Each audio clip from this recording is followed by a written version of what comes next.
ugh, I need a day off. Ugh, I need a vacation. Have you said that to yourself? Well, if you're planning to go away anytime soon and you haven't booked your trip yet, we have some help for you this morning. Jennifer Doncha is handing me her BlackBerry.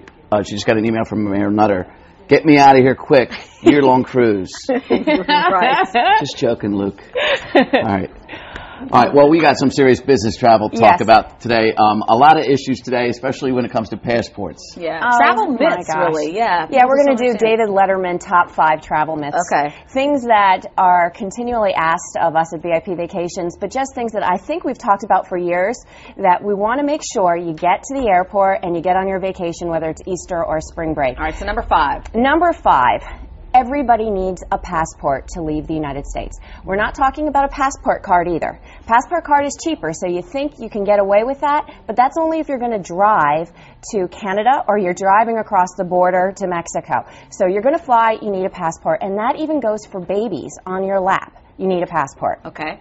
Number 4, if you're flying to the Caribbean or some warm destination, babies are not free. They're not. You think they're sitting on your lap, they're not taking up a seat, but there's actually a departure tax. Now, if you're flying to Florida and you have the baby with you on your lap, and you don't list the baby, you could actually be stopped from boarding. You think you just, oh, I'm the adult, I'm gonna carry the baby.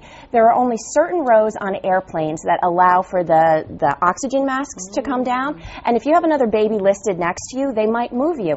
And we get a lot of complaints because we assign the seats, and then the dad and mom are shuffled, and you think you're gonna get help from dad next to you, and you have to be moved to another row. So if you book online, you have to click where not just 2 people if you're with your husband or your wife, you have to actually put 3, even though you're not paying. And then put the age of the baby, and then say you're not going to buy. And if that happens, don't try to shove the baby in the carry-on, right? Exactly. Wouldn't be good. Exactly. All right. Did you number 3? No, number 3, wait to the last minute to book your Easter trip or spring break trip.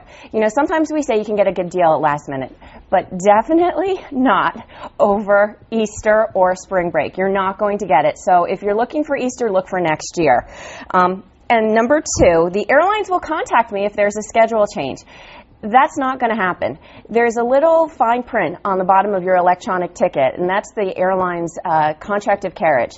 And that says that you have to reconfirm your flight 24 to 48 hours before you go. So if there's the slight movement of the flight, say 25 minutes before, and you're running late and there's traffic on the Schuylkill and you don't get there exactly an hour before. We advise our clients 2 hours, but exactly an hour before, because you didn't reconfirm your flight, you've missed it. That's happened to me. Yes. 2 minutes. Yeah, it's terrible. And the number one myth, big mistake people make, that if the airport is closed or a flight gets canceled because of snow, look at how much this happened this year, you'll get your money back.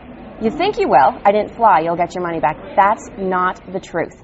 Now, if you booked your vacation, okay, and you can't make that flight, you think I can cancel it all? No, the hotels incur fees. All right, so you're not going to get your money back. The airlines will try to get you on the next flight, but that's their first right to get you on the next flight. That could be 2 or 3 days later. You really have to push to get your money back for your airline ticket. You really do. And you can't just not show up. You have to contact the airlines and tell them what you want to do. Wow, 7,400 flights canceled just last month alone at the 7th biggest airport. So. Yeah, all right. Yeah. Good advice. Thank you, Jennifer. You. All right.